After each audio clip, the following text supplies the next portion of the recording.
Solve using the method of your choice. X minus 5 times 2x minus 1 equals 1. Notice that since the right side of our equation is 1 and not 0, we cannot use the zero factor property, at least not yet. Let's multiply on the left side and rewrite this equation. When we multiply, we have 2x squared minus x minus 10x, which is minus 11x, plus 5, and that is equal to 1. Now we can subtract 1 from both sides of the equation so that we have 0 on the right side.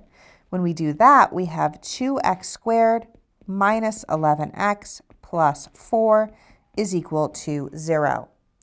The left side of the equation cannot be factored easily, so we'll either want to complete the square or use the quadratic formula. Since the coefficient of x squared is not 1, we need to divide each term or each side of the equation by 2 in order to complete the square. Let's just use the quadratic formula. Recall that the quadratic formula is the solution x to the equation ax squared plus bx plus c equals 0 is equal to negative b plus or minus the square root of b squared minus 4ac all over 2a.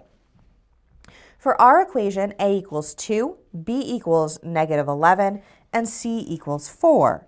So x is equal to negative of negative 11 plus or minus the square root of negative 11 squared minus 4 times 2 times 4 all over 2 times 2. Simplifying, we have x equals 11 plus or minus the square root of 121 minus 32 all over 4. Simplifying further, we have x equals 11 plus or minus the square root of 89 all over 4. We cannot simplify any further, and so we've found our solutions.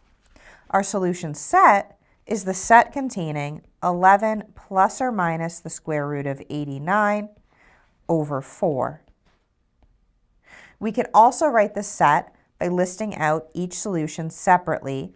We have the set containing 11 minus the square root of 89 all over 4 and 11 plus the square root of 89 all over 4.